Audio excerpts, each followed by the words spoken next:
ॐ श्रीकान्तद्रुहिणोपमन्युतपनस्कन्धेन्द्रनन्द्यादयः प्राचीनो गुरवोऽपि यस्य करुणालेशाद्गता गौरवं तं सर्वादिगुरुं मनोज्ञवपुषं मन्दस्मितालङ्कृतं चिन्मुद्राङ्गितमुद्रापाणिनलिनं चित्ते शिवं कुर्महे।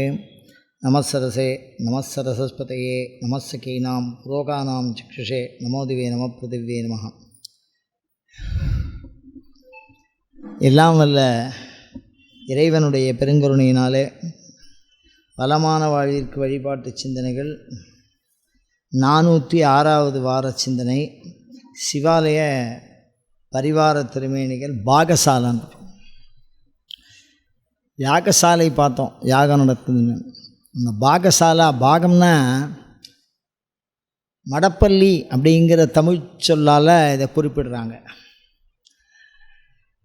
இந்த பாகசாலை அப்படிங்கிறது இறைவனுக்கான உணவு தயாரிக்கக்கூடிய இடமாக இருக்குது அப்படின்னு சொல்லுவோம். நம்ம வீட்டில் அடுப்பாங்காரையாக இருக்கிறது அடுக்கலை தானே. அட்டு ஊழியம்னு சொல்லுவார். அட்டு அப்படின்னா அடுப்பாங்கரைன்னு அர்த்தம். ஊழியம் அப்படின்னா மகளிர்கள். அட்டு ஊழியம் அப்படின்னு சொன்னால் சமைத்து பக்குவப்படுத்துபவர்கள் அப்படின்னு. அட்டு ஊழியம் இப்போ அது வேறு பொருள் மாறி போயிடுது. அட்டு ஊழியம் பண்ணுறா அப்படின்னு சொல்கிறது. அது எதனால் அப்படி அந்த அட்டுழியம் பண்ணுறா அப்படின்னு எதனால் அப்படின்னா, நம்ம இது சும்மா ஒரு செவிவழி செய்தி தான். என்னென்னா, ஏதாவது இந்த வீட்டு ஆம்பளைங்களாம் அந்த காலத்தில் ஆணாதிக்கம் இருந்திருக்கு. பெண்களை அடக்கி ஆன்ற போது ஏதாவது ரொம்ப கோபமாக இருந்தானா எதையாவது உப்பை போட்டு காரத்துக்கிறத போட்டுருவாங்க போல இருக்கும். அது சாப்பிட முடியாது போயிடும். அப்போ பகைச்சிக்கிறவங்களுக்கு இது கொஞ்சம் கஷ்டமாயிடும். அதனால் அது எப்படி அந்த அட்டு ஊழியம்னு மாறி இருக்குமோன்னு ஒரு சிந்தனை, அவ்வளோதான், வேறு ஒன்றும் இல்லை. அட்டு ஊழியம் அவ்வளோதான். அது ஏன் அது இழிவு பொருளாக மாறித்துங்கிறது நமக்கு என்ன தெரியல. இது ஒரு விஷயம். அதை மாதிரி இறைவனுக்கான உணவு சமைக்கின்ற இடத்திற்கு ஒரு தனி மகத்துவம் இருக்குது. என்ன அப்படின்னு கேட்டிங்கன்னா, இப்போ பொதுவாக உணவு எப்படி இருந்தால் தேவலாம் அப்படின்னு நம்ம நினைக்கிறோம்னா, முதல்ல அன்று செய்த உணவாக இருக்கணும். அதுதான் முதல்ல விஷயம். அப்போ பழைய இதெல்லாம் சாப்பிடக்கூடாதா அப்படின்னா அவங்கவுங்க தொழிலுக்கு தகுந்த மாதிரி சொல்லியிருக்கா. ஆனால் இந்த இடத்துல முதல்ல அனைவருக்குமா ஆரோக்கியம் தரக்கூடிய உணவாக என்ன சொல்லப்பட்டிருக்கு? அன்று செய்த உணவு அப்படின்னு. ரெண்டாவது ஒரு விஷயம் என்னென்னா, ஆறி இருக்கக்கூடாது. என்னது? ஆறி போகக்கூடாது. ஓரளவுக்கு அந்த பக்குவத்தோட சூடாக என்ன இருக்கணும், ஆறி போகக்கூடாது. மூன்றாவது, தூய்மையான பொருள்களை கொண்டு சமைக்கப்பட்டிருக்க வேண்டும் அப்படின்னு சொல்கிறோம். ஒரு கத்திரிக்காய் அழுகி போயிருக்கு, அதையே வச்சு குழம்பு வச்சிடுறோம். சட்னியில் போட்டு ஒரு 4 கத்திரிக்காய் போடும்போது ஒரு கத்திரிக்காவை என்ன பண்ணிடலாம், தேங்காவினுடைய பக்குவத்துக்கு தகுந்த மாதிரி அரைச்சோம்னா தேங்காய் சட்னி அந்த சுவையை குன்றும். காரணம் என்னென்னா, அந்த பக்குவம் கொஞ்சம் அழுகி போயிருந்தாலோ கொஞ்சம் முத்தி இருந்தாலோ. அப்போ உருவாக்கக்கூடிய பொருள்களில் சுத்தம் இருக்கணும். அந்த சுத்தம்ங்கிறது காய்கறியை பொறுத்த வரைக்கும் மாறுபடும். சுத்தம்ங்கிறது நம்ம அலம்பி சமைக்கிறது இல்லை. காய்கறிங்கிறது அழுகாமல் இருக்கணும், முற்றலாக இருக்கக்கூடாது, இலசாக இருக்கணும். சில விஷயங்கள் பழமாக இருக்கணும், சில விஷயங்கள் காயாக இருக்கணும். அந்த மாதிரிலாம் இருக்குது. அந்த மாதிரி விஷயங்களை தான் இந்த இடத்துல சொல்கிறா. அப்போ பரம பக்குவமாக அது என்ன இருக்கணும், தூய்மையாக இருக்க வேண்டும் அப்படின்னு சொல்கிறா.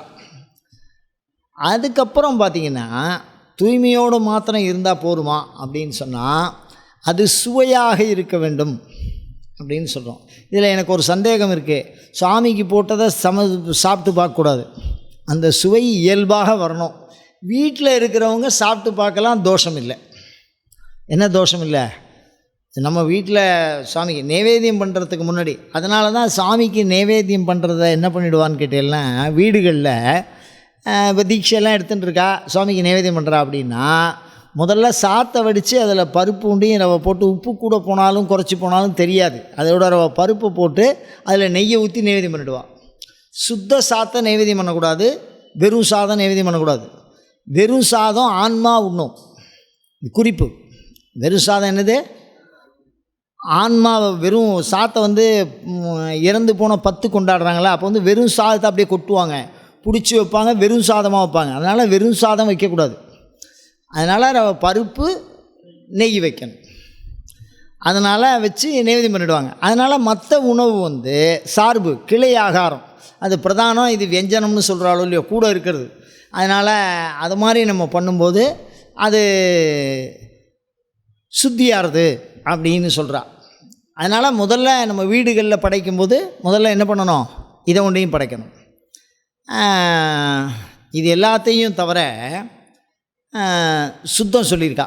இப்போ இந்த பக்குவம் சூடாக இருக்கணும்னு சொல்லிட்டா. முதல்ல நைவேத்தியம் பண்ணுறதுக்கு முன்னாடி அந்த மடப்பள்ளியில் இருக்கிறவா அதை என்ன பார்க்கக்கூடாது. ரெண்டாவது, அதுக்கான அளவுகள் மிக துல்லியமாக காமிகாகமத்தில் சொல்லியிருக்கான். சக்கரை பொங்கல்லாம் இவ்வளவு நெய், இவ்வளவு வெல்லம், இவ்வளவு பயத்தம்பருப்பு, பொங்கல்னால் பயத்தம், அந்தந்த ஆகாரத்துக்கு தகுந்த மாதிரி என்ன சொல்லியிருக்கா, அந்த அளவுகள் வடமொழியில் சொல்லப்பட்டிருக்கு. தெளிவாக இருக்குது அந்த அளவு. அந்த ஆகாரத்தை தான் சுவாமிக்கு நைவேத்தியம் பண்ணணும். அதில் பரிந்துரைக்கப்பட்ட உணவு மட்டும்தான் பிரசாதமாக செய்யப்படுகிறது. எல்லாமே பிரசாதமாக என்ன வைக்கிறது இல்லை, கொண்டு வரதில்லை. ஏதோ ஒரு நிரந்தர இப்போ நம்ம ஹோட்டலில் சாப்பிட்றது மாதிரி என்னென்னவோ பேர்லாம் சொல்கிறா, என்னென்னவோலாம் இருக்குது. அதெல்லாம் அந்த கோயில்களில் படைக்கிற பழக்கம் கிடையாது எந்த இடத்துல. அதை மாற்றவும் கூடாது. அதனால் அது எதுக்காக அது வச்சுருக்கா அப்படின்னா மிகச்சிறந்த நுட்பம் இருக்குது அதுக்குள்ளே. அது ஒரு விஷயம். அதனால் பரிந்துரைக்கப்பட்ட நைவேத்தியம்னு சொல்கிறான். அந்த நைவேத்தியத்தை அடுப்பு சுத்தம் பண்ணி வைக்கணும்னு சொல்கிறான். தினசரி ஜலத்தினால் அலம்பி சுத்தம் பண்ணி வைக்கணும். அதுக்கப்புறம் இந்த சாணி போட்டு முழுகிற வழக்கம் இருந்திருக்கு. அதுக்கப்புறம் தான் அந்த அக்னி போடணும். அந்த விறகு காஞ்ச சொல்லி பூச்சி இல்லாத விறகை வைக்கணும்னு சொல்கிறான். அது ஏன் சொல்கிறான்னு தெரியாது. ஏதாவது பூச்சி இருந்து இறந்து போயிடுதுன்னா அதனால் பாவம் ஏற்படுமோ அப்படிங்கிறதுனால அப்படி சொல்லியிருக்காளாங்கிறது தெரியல. அந்த விறகுல கூட என்ன இருக்கக்கூடாது, பூச்செல்லாம் இருக்கக்கூடாது. அந்த காலத்தில் அதை தான் பண்ணியிருக்கா. அதை பற்றி தான் குறிப்பு இருக்குது. அதுக்கப்புறம் என்னென்னா, பாத்திரத்தை மிக தூய்மையாக அலம்பின பிறகும் மந்திர சுத்தின்னு ஒன்று பண்ணுவாள். ஒரு ஜலம், ஒரு புண்ணியாஜனம் மாதிரி ஒன்று பண்ணி அது மேலே அதை தெளித்து முதல்ல அந்த ஜலத்தை ஊற்றி அதை கலக்கி விட்டுருவான்.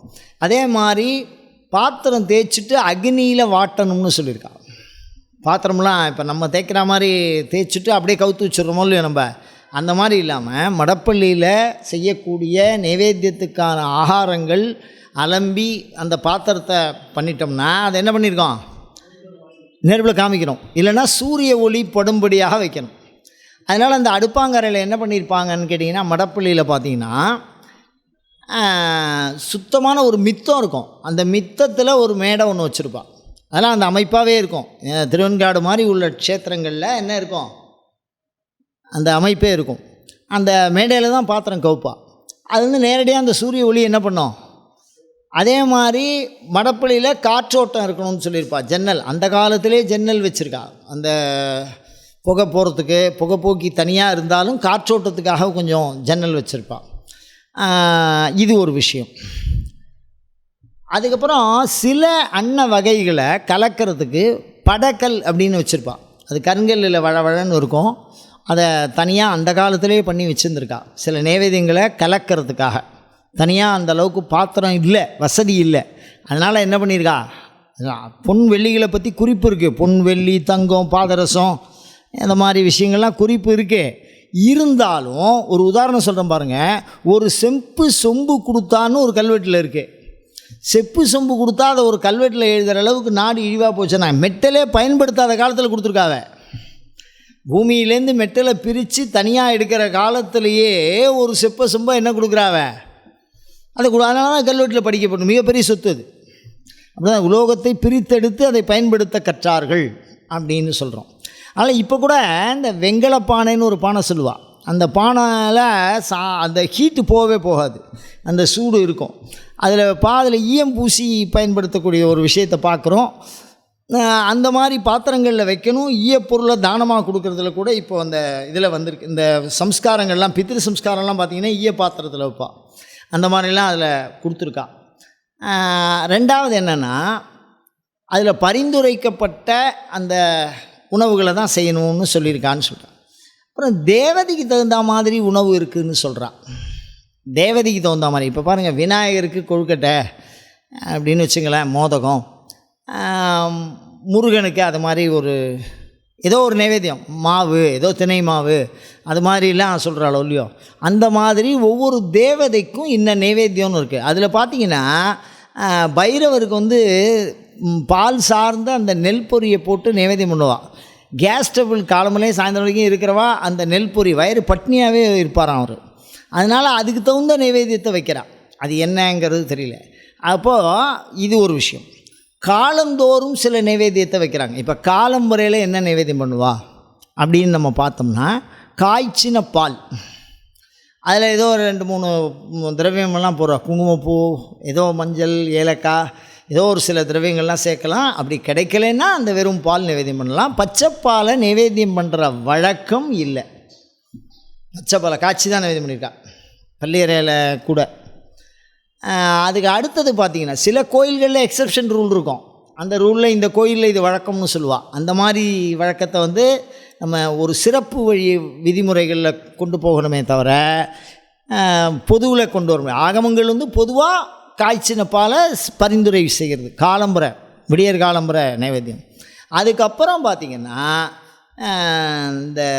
இந்த முதல் காலம்னு சொல்கிறாள்ல, அந்த காலத்தில் பெரும்பாலும் பார்த்திங்கன்னா அபூபம் நைவேத்தியம் பண்ணுறதுன்னு சொல்லியிருக்கேன். அபூபம்னா என்னென்னா, இப்போ இருக்கிற இட்லி, தோசை, இந்த மாதிரி ஏதோ ஒரு மாவுனால் செய்யப்பட்ட ஏதோ ஒரு விஷயத்தை நைவேத்தியம் பண்ணணும்னு சொல்லியிருக்கா. உச்சி காலத்தில் பார்த்திங்கன்னா சாம்பார், ரசம், அந்த தளியல் நம்ம வீட்டில் சாப்பிட்றோமோ இல்லையோ அந்த மாதிரி பண்ணணும்னு சொல்லியிருக்கா. சாயரட்ச வேலையில் ஏதாவது பக்ஷணம்னு சொல்லுவாள். அதாவது எண்ணெயில் பொரிக்கப்பட்ட வஸ்துவாக இருந்து அதை என்ன பண்ணியிருப்பா, நைவேத்தியம் பண்ணுவாள் சாயந்தரத்தில். அதுக்கப்புறம் 2ஆம் காலம்னு ஒன்று பண்ணுவாள். அதில் பால் கலந்த எந்த நைவேத்தியம் வேணாலும் பண்ணலாம். அது ஸ்வீட்டாக இருக்கணும், அது லிக்விடாக இருக்கணும், பாயசமாக, அந்த மாதிரி ஒரு விசேஷம் சொல்லியிருக்கா. அது மாதிரி இரவு நேரங்களில் பள்ளியறை கிட்ட போகும்போது 6ஆம் காலம் வரும் சுவாமி. அப்போ சம்பா சாதம், மிளகு, நெய், சீரகம் அது போட்டு ஏதோ ஒரு சாதம் சொல்லியிருக்கா. இடைப்பட்ட நேரத்தில் காமியாதி பூஜைகளில் வரும்போது கலவை சாதம் அப்படின்னு சொல்கிறா, கலவை. அது மாதிரி இரவு நேரத்தில் பாலில் முடிச்சிடுவாள். பாலில் ஆரம்பித்து பாலில் முடிப்பாள். அந்த மாதிரி நைவேத்திய முறைகள்லாம் சொல்லப்பட்டிருக்கு. அந்த நைவேத்தியம் சொல்கிற பொழுது ஔஷதி சூக்தம்னு ஒரு சூக்தம் இருக்குது, அது வேதத்தில் சொல்லப்பட்டிருக்கு. அதே மாதிரி திரிசுபர்ணம்னு ஒரு மந்திரம் இருக்குது. இந்த மந்திரங்களை சொல்லிகிட்டே நைவேத்தியம் பண்ணணும், இல்லை இந்த பூஜை பண்ணணும். இந்த சமைக்கும்போது நான் சொல்கிறேன், இப்போ அடுக்கலையை பற்றி பார்த்துட்டுருக்கோம் நம்ம. அதனால் அந்த மந்திரங்களை அவர்கள் கற்றறிந்தவர்களாக இருக்கணும். யார்? இந்த பரிசாரகர்கள் அதை சொல்லக்கூடியவாளாக இருக்கணும். அதே மாதிரி அக்னி தியானம் தெரியணும். அந்த இதில் அக்னியில் வாசம் பண்ணுறாங்க. பாத்திரத்தில் மிருத்தி, அதாவது பூமாதேவி மாதிரி மிருத்திகாதேவி, அந்த மண் சார்ந்த ஏதோ ஒரு விஷயம் இருக்குது. அந்த தேவத்தை அந்த பாத்திரத்தில் பூஜை பண்ணணும்னு சொல்லியிருக்கா. தண்ணியில் எல்லாத்துலேயும் வருணனை பூஜை பண்ணணும்னு சொல்லியிருக்கா. தண்ணியில் சில பேர் பாடபேதம் இருக்குது, நதிகளை பூஜை பண்ணணும் தண்ணியில், அந்த பயன்படுத்துகிற பொருளில் ஒவ்வொரு பொருளையும் ஒவ்வொரு தேவதை சொல்லியிருக்கா. தண்டுலம் அப்படின்னு சொன்னால் அரிசி, அந்த அரிசியில் மகாவிஷ்ணுவை பூஜை பண்ண சொல்லியிருக்கா. அது மாதிரி ஒவ்வொரு பொருளையும் ஒவ்வொரு தேவதை இருக்குது. இப்போ வெள்ளத்தில் கணபதி பூஜை பண்ண சொல்லியிருக்கா. ஒன்றும் அந்த மாதிரி நிறையா இன்னென்ன பொருளில் இன்னென்ன தேவதையை பூஜை பண்ணணும் அப்படின்லாம் சொல்லி அதில் குறிப்பு இருக்குது. அது மாதிரி அந்த பாத்திரம் இருக்குல்ல, அந்த பாத்திரத்தை திறந்து வச்சு கொண்டு போகக்கூடாது, மூடி தான் எடுத்துன்னு போகணுன்னு சொல்கிறார். அதே மாதிரி சுவாமிக்கு பட்டை போட்டு தான் நைவேத்தியம் பண்ணணும்னு சொல்லியிருக்கா. அதமபட்சமாக இருக்கிற இடத்துலையோ கேவல கோயில்னால் தனி ஒரு கோயில் 2 கோயிலெலாம் இருக்குல்ல. இப்போ விநாயகர் கோயில் தனியாக இருக்கும், அதுக்கெல்லாம் வேணால் தூக்கில் எடுத்துன்னு போகலான்னு சொல்கிறா. சிவன் கோயில்களில் நிறையா சன்னதியில் இருக்கக்கூடிய விஷயமாக இருந்தால் அதை ஒரு அளவு வச்சு பட்டையாக பிரிச்சுடுவா. அப்படி நைவேத்தியம் பண்ணுறாருல குருக்கள், அவருக்கு மாத்திரம்தான் அது தெரியணும், வேறு யாருக்கும் அது தெரியக்கூடாது. அதே மாதிரி திரை போட்டு தான் நைவேத்தியம் பண்ணணும் அப்படின்னு சொல்கிறா. எல்லா கோயிலையும் திரை சொல்லலை, சிவனுக்கு திரை சிறப்பாக சொல்லப்பட்டிருக்கு. மற்றவங்க நைவேத்தியம் பண்ணுறத பார்க்கக்கூடாது, பக்தர்கள் பார்க்கக்கூடாதுங்கிற மாதிரி ஒரு விஷயம் சொல்கிறாவா. அதனால் அதை வந்து மூடியை வந்து முழுக்க திறந்துட்டு நைவேத்தியம் பண்ண மாட்டாள். அதே மாதிரி திறக்கும்போது அந்த பட்டையில் வந்து கையால் குத்துவா. இது வந்து நைவேத்தியம் பண்ணப்பட்டது, இது இந்த சாமி. இப்போ ஒரே பாத்திரத்தில் வந்து இவாளுக்கும் சாமி காமிச்சு அவளுக்கும் நம்ம சாப்பிட்டா ஒரே தட்டில் எல்லோரும் சாப்பிட்ற மாதிரி ஆகிடும். அப்படி தானே? அந்த ஆசௌச்சத்தை நிவர்த்தி பண்ணிக்கிறதுக்காக தான் பட்டை சாதம் போட்டு தள்ளி நைவேத்தியம் பண்ணுவான். பூஜார்க பாகம்னு அதில் ஒரு பாகம் இருக்கும். அந்த பாகம், அந்த தட்டு பார்த்திங்கன்னா பெரிய தட்டு இருக்கும், அதில் ஒரு இடத்துல குழி இருக்கும். பண்ணினதை அதில் தள்ளி விட்டுருவா, பண்ணாதது தனியாக அந்த குழியில் வச்சு தள்ளி நைவேத்தியம் பண்ணுவாள். அதை தண்ணியால் அடிக்கடி சுத்தி பண்ணிக்கணும். அதை அந்த பாத்திரத்தில் அந்த பட்டையில் வரும்போது அந்த ரவுண்டு பகுதிக்குள்ளே வச்சு தான் நைவேத்தியம் பண்ணுவாள். அந்த அமைப்பெல்லாம் வந்து அந்த காலத்தில் இருந்திருக்கு. அந்த பாத்திரம், நைவேத்தியம் பண்ண பாத்திரம் மேலே மூடி இருக்கணும்னு சொல்கிறான். அதே மாதிரி முதல் காலத்துக்கு நைவேத்தியம் பண்ணிட்டு ரெண்டாம் காலத்துக்கு பண்ணக்கூடாது. அந்தந்த காலத்துக்கு தனித்தனியாக சமைச்சு அப்படியே பண்ணணும் அப்படிங்கிற மாதிரிலாம் இந்த பாகசாலைகளை பற்றி குறிப்பு இருக்குது. அதே மாதிரி சமைக்கிறதோ, அந்த அடுப்போ, அந்த பொருளை வெளியில் தூக்கிட்டு வரதோ, அந்த பாத்திரம் அலம்புறதோ யாருக்குமே தெரியக்கூடாது. அது எப்படி இருக்கும்னா, அடுப்பாங்கிற பார்த்திங்கன்னா ஒரு இருக்கும், முதல்ல தனியாக ஒரு வாசல் இருக்கும், எல் மாதிரி இருக்கும் உள்ளே. நீங்கள் வாசலுக்கு பார்த்தீங்கன்னா செவரு தான் தெரியும். அதுக்கப்புறம் ஒரு மித்தம் இருக்கும். அதுக்கப்புறம் உள்ளே லெஃப்ட்டில் போய் நீங்கள் ரைட்டில் போகணும். அப்படி ஃபுல்லாக போய் அப்படி பானா மாதிரி போட்டிருப்பாள். அந்த பானா மாதிரி இருக்கிற வரைக்கும் அது கொடுத்துருப்பாளே தவிர நடுப்புற மித்தம் இருக்கும், உள்ளே காத்தோட்டமாலாம் இருக்கும். அந்த அடுப்பு அந்த ஓரத்தில் வச்சுருப்பாள். இது எதுக்கு சொல்கிறேன்னா, அக்னி மூலையில் தான் இந்த பாகசாலையை வைக்கிற வழக்கம் இருக்குது. அக்னி எந்த இடத்துல வாசம் பண்ணுறானோ அந்த இடத்துல இதை வச்சுருக்கான். இது பெரும்பாலும் ஒரு பிராகாரம் உள்ளது, 2 பிராகாரம் உள்ள கோயிலில் இருந்தாலும் பரிவாரம் எந்த இடத்துல இருக்கோ அந்த இடத்துல தான் இந்த பாகசாலைகளை அமைக்கிற வழக்கம் இருந்திருக்கு. இந்த பாகசாலைகளை பற்றி கல்வெட்டுகளில் இத்தனை பாகம், இத்தனை செலவு, இன்ன நைவேத்தியத்துக்கு இன்ன விஷயம் கொடுக்கப்பட்டது அப்படின்னு படிக்கட்டளை பற்றிலாம் மிக அழகாக ராஜராஜ சோழன் காலத்தில் கல்வெட்டுகள் இருக்குது. இத்தனை படி நெல் போட்டான், இத்தனை படி அரிசி போட்டான், இத்தனை வாழைப்பழம் கொடுத்தாங்கிறது வரைக்கும். கதலின்னா வாழைப்பழம், வாழைப்பழம்னே எழுதுகிறான் சில இடங்களில். இந்த ழகரம் தமிழ் சொல் அப்படியே பயன்படுத்தியிருக்கா கல்வெட்டுகளில் சொல்கிறேன். அந்த மாதிரி அதில் தெளிவாக கொடுத்துருக்கா. இன்னென்ன பழம் எதுவாக இருந்தாலும் நீங்கள் சமைக்கிற பொருள் அப்படின்னு நீங்கள் நினைக்கும் போது, சாமி சாப்பிட்ற பொருள் அப்படின்னா தேங்காய் பழம் வெத்தலை பார்க்க அதில் சேர்த்துட்டா. இதில் சேர்த்துட்டா அந்த நைவேத்தியத்தில் பழப்பிரிவு அப்படின்னு ஒரு பிரிவு இருக்குது, அதை தனியாகவே சேர்க்குறா. அதை பற்றின குறிப்புகள் இருக்குது. வெத்தலை பார்க்க நேரடியாக நைவேத்தியம் பண்ணாமல் பட்டி போட்டு சுற்றி நைவேத்தியம் பண்ணியிருக்கா. அது இத்தனை பட்டி, இத்தனை வாழைப்பழம் அதில் இருந்ததுன்னு கணக்கு சொல்லுது. அவ்வளோ அற்புதமாக எழுதியிருக்கான். சில செப்பேடுகளில் ரொம்ப விளக்கமாக இருக்குது. இந்த மாதிரி கொடுத்துருக்கோம், இவ்வளோ கொடுத்துருக்கா அப்படின்னு அதுக்கு உண்டான செலவுகளை கொடுத்துருக்கா. அதே மாதிரி இறைவனுக்கு வந்து அன்னம் படைக்கிறது வந்து அனைத்து உயிர்களுக்கும் உணவு பற்றாக்குறையை நீக்கும் என்பதால் மிகச்சிறப்பாக பலி கொடுக்குற அந்த அன்னத்துக்கு அளவு சொல்லியிருக்கா. இது எப்படி சாமிக்கு பட்டைன்னு சொல்கிறோமோ அந்த மாதிரி சில சாமிக்கெல்லாம் உருண்டை நாளிகேர பிரமாணம்னே சொல்கிறான். ஆமலக பிரமாணம், சில சாமி கொஞ்சமாக தான் உணவு வைக்க சொல்லியிருக்கான், ஆமலக பிரமாணம் அப்படிலாம். குக்குடாண்ட பிரமாணம் அப்படின்னா கோழி முட்டை அளவுக்கு அப்படின்னு சொல்கிறான். இதெல்லாம் ரொம்ப தெளிவாக சொல்கிறான். அந்த அளவு இந்தந்த சாமிக்கு இந்தந்த அளவு இந்தந்த மாதிரி பிடிச்சிருக்கணும்னு சொல்கிறான். ஒவ்வொரு சாமிக்கு ஒவ்வொரு தேவதை சிறப்பாக சொல்கிறான். அதில் வந்து ஒரே ஒரு இடத்துல ஒண்டி தான், பலிபீடத்தில் ஒண்டி தான் அந்த சாத உருண்டையை மேலே சாமி மேலே வைப்பா. மற்றபடி வேறு எந்த இடத்துலையும் சாமி. அது ஏன் அப்படின்னு சொன்னால், அது ஏற்கிறார்கள், அவர் நாபிஸ்தானமாக கருதப்படுறது. அது சுவாமியினுடைய நாபிஸ்தானம், அதாவது படுத்துட்டு இருந்தால் மாதிரி அவர் இருந்தால் அவருடைய நாபிஸ்தானமாக அது இருக்கும் நேரடியாக. அப்படி அதில் உணவு வச்சுட்டா பஞ்சக்ரோஷ க்ஷேத்திரம்னு சொல்லுவோம். 5 பேரை நின்று கூப்பிடுற தூரம். குரோஷம்னா 5 பேர். ஒரு தடவை நான் கூப்பிட்டு அவங்க குரல் கேட்கணும். அந்த அளவுக்கு நீங்கள் தூரத்தில் இருந்து அப்படி கூப்பிட்டு கேட்குற ஆள் 5 பேர் நின்னால் பஞ்சக்ரோஷம்னு பேர். அந்த க்ஷேத்திரம் அளவுக்கு உள்ள மரம், செடி, கொடி, மண்ணில் இருக்கக்கூடிய உயிரினங்கள், மண்ணு கீழே புழுலாம் இருக்குல்ல, அது குளம், இது எல்லாத்துக்குமே உணவு கிடைக்குமா அதில் ஒரே ஒரு உருண்டை வைக்கிறதுனால. எதில்?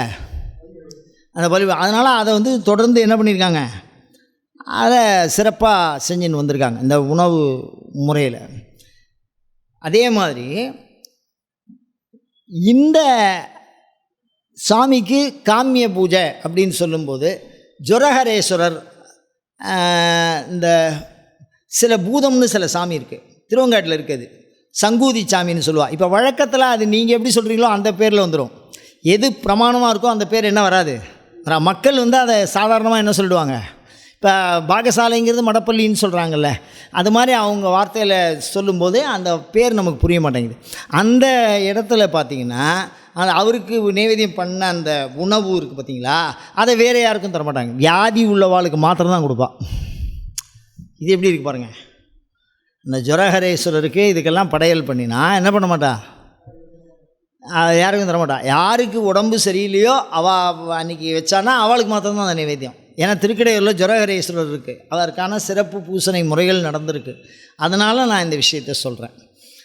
இப்போ இதெல்லாம் பாகசாலையினுடைய அமைப்பு. இந்த விஷயங்களையெல்லாம் இதெல்லாம் தாண்டி பாகசாலையினுடைய தனி சிறப்பு என்னென்னா, அதை கட்டி கொடுக்குறவாளுக்கு ஒரு புண்ணியம் சொல்லியிருக்கா.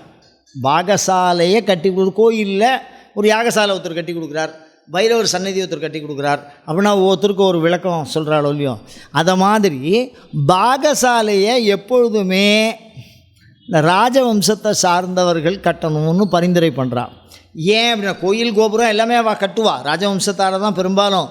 ஆனாலும் கோயிலில் பெரியவாள்லாம் சில பேர் நாம் கொடுத்தனவும் நம் பெண்டீர் கொடுத்தனவும் நம்மவர் கொடுத்தனவும்னு சொல்கிறான். நம்மவர்னால் அந்த இடத்துல வந்து சொந்தக்காரன் நமக்கு வேண்டியப்பட்டவன் யார் செஞ்சாலும் தனித்தனியாக கொடுத்துருக்கான் கோயிலுக்கு. அவள் தனித்தனியாக திருப்பணி பண்ணியிருக்கா, ராஜா மாதிரி பண்ணியிருக்கா, அவள் தங்க அக்கா எல்லாருமே பண்ணியிருக்கா. சில அதிகாரிகள், அரசு அதிகாரிகள் இருக்காங்கள்ல, கிராம நிர்வாகி, அவளாம் கூட பண்ணுறா. இருந்தாலும் இந்த ராஜ தர்மமாக அது இருக்கிறோம் அப்படின்னு ஏன் சொல்கிறா அப்படின்னா, அவன் தான் உலகத்துக்கு படி அளக்கிறவன். அவன் அந்த தர்மத்தை ஏற்றுண்டா பல பேருக்கு சாதம் போடுவான், நாட்டில் வியாதி வராதுங்கிறான். நாட்டுக்கே ஒரு கோயிலில் ஒரு பாகசாலை கட்டி கொடுத்தால் அந்த நாடு, அந்த காலத்தில் ஆக்கூர் வளநாட்டு திருக்கடவுர்னு எழுதுனான்னு வச்சுங்களேன், மன்னர்கள் ஊருக்கு ஊர் தானாண்டா. அது மாதிரி அந்த கோயில் இருக்கிற பிரதேசம் வரைக்கும் யாருக்கும் என்ன வராது, வியாதி வராது, ஆரோக்கியம் வரும், ஆயுசு அதிகமாகும். ஆரோக்கியம், வியாதி வராது, ஆயுசு அதிகமாகும். அவ்வளோது சிறப்பு சொல்லியிருக்கா. எதுக்கு? பாகசாலைக்கு செய்கிறது, கட்டி கொடுக்கறது, அதுக்கான பாத்திரம் கொடுக்கறது, அதுக்கான பொருள் கொடுக்கறது. இந்த மூணுத்துக்கும் தனித்தனியாக என்ன சொல்லியிருக்கா, ஆயுசு வேறு, வியாதி நிவர்த்தி வேறு, ஆரோக்கியம் வேறு. பாகசாலை கட்டி கொடுக்கறது வேறு, பாத்திரம் அதை வாங்கி வைக்கிறது வேறு, அது பொருள், அந்த பொருளை கொடுக்கறது, அவளுக்கு சம்பளம் கொடுக்கறது அப்படிங்கிறது தேவ பதவியை கொடுக்குன்னு சொல்லியிருக்கா. யார் வந்து பரிசாரகத்துக்கு, இப்போ எல்லோரும் மறந்துடுறோம், எல்லோரும் கோயிலில் ஏதோ போடுறோம், ஏதோ கொடுக்குறோம். ஆனால் அந்த பரிசாரகர்கள் சமைப்பவர்களை கண்டு அவர்களுக்கு நம்ம என்ன பண்ணணும், ஒரு விஷயத்தை அவள் தனியாக பண்ணியிருக்கா.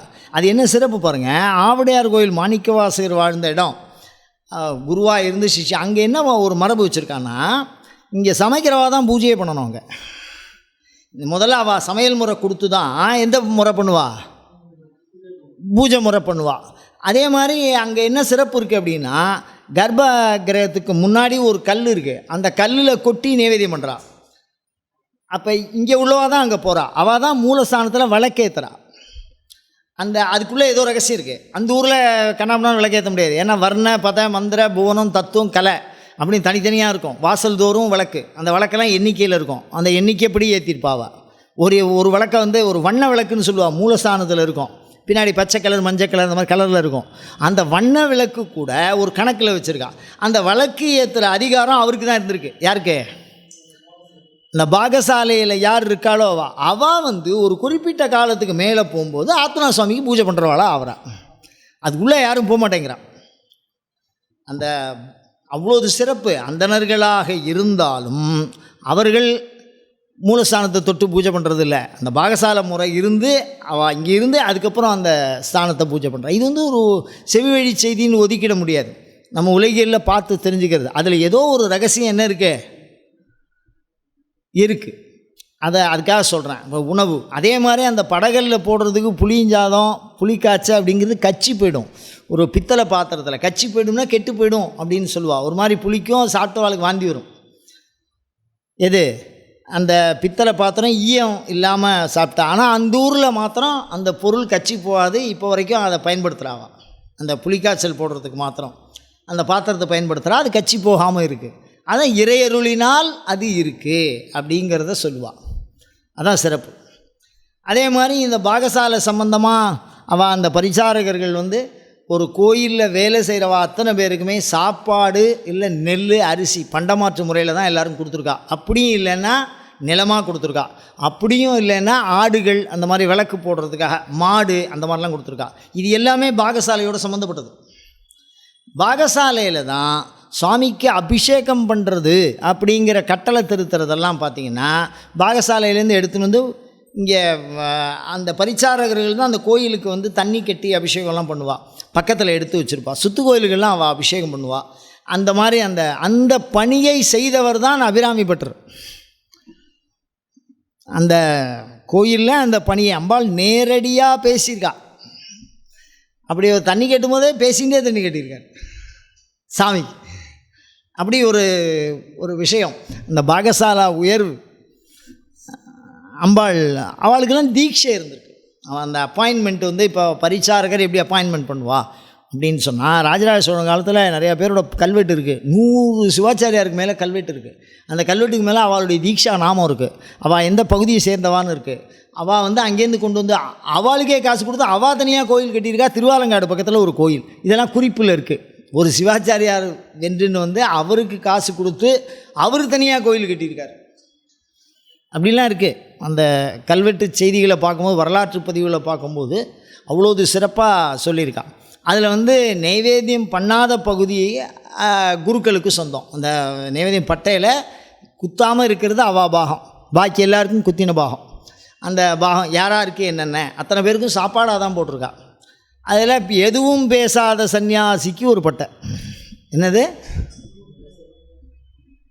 ஏதும் பேசாத சன்னியாசிக்கு ஒரு பட்டை. அப்படின்னா மௌன சன்னியாசிகளை அந்த காலத்தில் என்ன இருந்திருக்கா கவனிச்சுட்டு அவளுக்கு அதுலேருந்து பட்டை போயிருக்கு.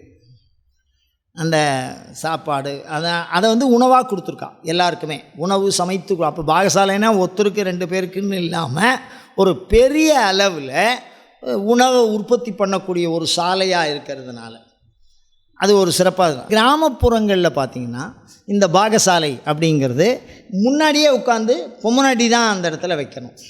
இந்த குலதெய்வத்துக்கெல்லாம் பார்த்திங்கன்னா என்ன பண்ணுவாங்க, பொங்கல் வைக்கிறது அவங்க தான் வைப்பாங்க. ஆண்கள் அதில் பங்கேற்கக்கூடாது. குலதெய்வத்துக்கு பெண்கள் எவ்வளோ அழகாக வச்சுருக்காங்க. குலத்தை வளர்க்கிற இடம், ஆன்மாவை வளர்க்கிற இடம், அது 2த்துக்கும் வித்தியாசம் இருக்கும். நுட்பமாக தான் பண்ணியிருக்கா அந்த விஷயத்தை. இதெல்லாம் பாகசாலையினுடைய சிறப்பு. அன்னமே இறைவனாக வணங்கப்படுகிறது. அன்னாபிஷேகம்னு ஒன்று பண்ணுறா. அந்த அன்னாபிஷேகம் சமஸ்த பாவத்தையும் என்ன பண்ணும், நிவர்த்தி பண்ணும். அதனால தான் அந்த பாவத்தை கொண்டு போய் கடலில் கரைச்சிடுவாளாம். தீர்த்தத்தில் கரைக்கிற வழக்கம் உண்டு. தீர்த்தம்னா எல்லா புண்ணியம். தீர்த்தி குருந்தி தீர்த்தாகா அப்படின்னு சொல்லுவாங்க. காளிதாசன் ரொம்ப அழகாக சொல்லியிருப்பான். சீதை போய் ஒரு நதியில் குளித்தா நதி புனிதமாயிட்டான். நம்மலாம் குளித்தா நதியில் குளித்தா நாம புனிதமாகும். சீதை குளித்தா நதி புனிதமானதான். அவ்வளோ பெரிய சிறப்பு. அந்த மாதிரி இதில் கரைச்சிருக்கா. அது பாவத்தை போக்கி புண்ணியத்தை தரும் அப்படின்லாம் சொல்கிறா. மண் சோறு சாப்பிடுதல்னு குலதெய்வத்துக்கு உண்டானவா சுவாமிக்கு முன்னாடி ஒரு இடத்த சுத்தம் பண்ணி அதில் இலை போட்டு சாப்பிடுவோம். சுவாமிக்கு முன்னாடியே சாப்பிட்லான்னு இருக்குது. குலதெய்வ விதியில் இருக்குது. குலதெய்வ பூஜை பண்ணுற விதியில் என்ன இருக்கு, சாப்பிட்டு 10 பசையோடு போகணுன்னு இருக்கு. அந்த எச்சையை எடுத்துன்னு ஆற்றுக்கு போகலாம். நம்ம 10 பசையோடு போகணும், ஒட்டு உறவோடு போகணும். 10 பசையும் ஒட்டு உறவும் குலதெய்வத்துக்கு உண்டு அப்படின்னு சொல்கிறான். அந்த சாப்பாடுன்னு பேசும்போது அது தொடர்பான தகவலை நம்ம பதிவு பண்ணுறோம், வேறு விஷயம் இல்லை. இந்த மாதிரி ஒரு பாகசாலையில் ஒரு அம்பாள் சுவாமிக்கு நைவேத்தியம் பண்ணுறோம். நாம் குருக்கள் நைவேத்தியம் பண்ணுறார் அப்படின்னா சக்தி கஸ்தேனா நிவேத்தியா. இப்போ சுவாமிக்கு அபிஷேகம் பண்ணும்போது தாயார் மாதிரி இருக்கணும். சுவாமிக்கு அலங்காரம் பண்ணும்போது சுவாமிக்கு தோழன் மாதிரி இருக்கணும். விபூதி கொடுக்கும்போது சாமிக்கு தொண்டன் மாதிரி இருக்கணும். விபூதி ஒருத்தர் சிவாச்சாரியார் ஒருத்தர் கொடுக்குறாருன்னா சுவாமியினுடைய தொண்டனாக என்ன கொடுக்குறோம், விபூதி கொடுக்குறோம். சாமிக்கு தாயாராக அபிஷேகம் பண்ணணும். குழந்தையில மடியில் அள்ளி போட்டுன்னு அபிஷேகம் பண்ணுவா. அது வழுக்கும், பிறந்த குழந்தை. அவ்வளோ ஜாக்கிரதையாக பண்ணணும். தண்ணியை தடன்னு ஊற்றப்படாது. அதுக்காக அப்படி சொல்லியிருக்கா. தாயார் மாதிரி. தோழன் தான் நல்லா அலங்காரம் பண்ணக்கூடிய, இந்த ட்ரெஸ்ஸு உனக்கு நல்லாவே இல்லைடா அப்படின்னு சொல்கிற மாதிரி இல்லையா, அது மாதிரி இருந்து அலங்காரம் பண்ணணும் அப்படின்னு சொல்கிறா. குருவாக இருந்து பஞ்சாட்சரத்தை உபதேசம் பண்ணணும், அடுத்த வாளுக்கு ஆசீர்வாதம் பண்ணணும், அது மாதிரிலாம் சொல்லும்போது சக்தி எஸ்தேனா நிவேத்யா, சக்தியினுடைய கரங்களாக உன் கைகளை நியாசித்து கொண்டு, அதுக்கு மந்திரம் இருக்குது. அதை சொல்லி தான் நம்ம என்ன பண்ணணும், நைவேத்தியம் பண்ணணும். நைவேத்தியம் பண்ணும்போது மணி அடிக்கணும்னு சொல்லியிருக்கா. தீர்த்தத்தினால் உழவணும்னு சொல்லியிருக்கா. ஒவ்வொரு சுற்றுலையும் ஒவ்வொரு உலகம் நிறைவடையும்னு சொல்கிறா. ஒவ்வொரு 3 சுற்று சுற்றுவா. அந்த சுற்றும் போது 3 உலகமும், பூ உலகம், மேலுலகம், கீழுலகம், நரகத்தில் இருக்கக்கூடிய உயிர்களுக்கு கூட யார் இந்த சிவபூஜையில் பண்ணக்கூடிய நைவேத்தியத்திலேருந்து ஒரு பாகம் என்ன போகிறது, இல்லைன்னா நிவர்த்தியே இல்லாத போய்டும். யாருக்கும் நரக நிவர்த்தி தானாகவே பண்ணிக்க முடியாது. சிவபெருமான் நினச்சா என்ன பண்ணி விடலாம். அப்படியே அவர் சாப்பிட்ற உணவில் இந்த 3வது சுற்று வரும்போது நரகத்தில் இருக்கக்கூடிய அனைத்து தேவதைகளுக்கும் எங்கே போகிறது, அந்த உணவு போகிறது. அவளுடைய புத்தியை கொஞ்சம் கொஞ்சமாக மாற்றி சிவபுத்தியாக மாற்றி நல்லது பண்ணி நிவர்த்தி வேணுமோ இல்லையோ. அதனால் சொர்க்கம், பூலோகம், நரகம் இந்த 3 இதுக்கும் போகிறது அப்படின்னு சொல்கிறார். அதே மாதிரி சாப்பிட்டு பார்க்கக்கூடாது அப்படின்னும் சொல்லியிருக்கான். சாப்பாட்டில் ஏதாவது ஒரு சின்ன விஷயம் நடந்துருதுன்னா அதை அப்படியே கவுத்து விட்டுரு, தோஷம்னு சொல்கிறான். சாப்பாடை நைவேத்தியத்தை குறைச்சால் பீடைன்னு சொல்கிறான், தரித்திரம்னு சொல்கிறான். அப்போ சாப்பாட்டுக்கு அளவு இருக்குது. இந்த சாப்பாட்டுக்கு இந்த நைவேத்தியம் போடாமல் குறைக்கணும்னா அந்த மாதிரிலாம் சிறப்பாக சொல்லியிருக்கா. அப்படிப்பட்ட அந்த பாகசாலையை பற்றி சிந்தித்து இறையருளை போற்றுவோமாக. அயம் தர்மஹா உத்தரோத்தராபிவிருத்தி ரஸ்து. அடுத்த வார சிந்தனையாக மண்டபம் என்பதை சிந்திக்க இருக்கிறோம். அயம் தர்மஹா உத்தரோத்தராபிவிருத்தி ரஸ்து.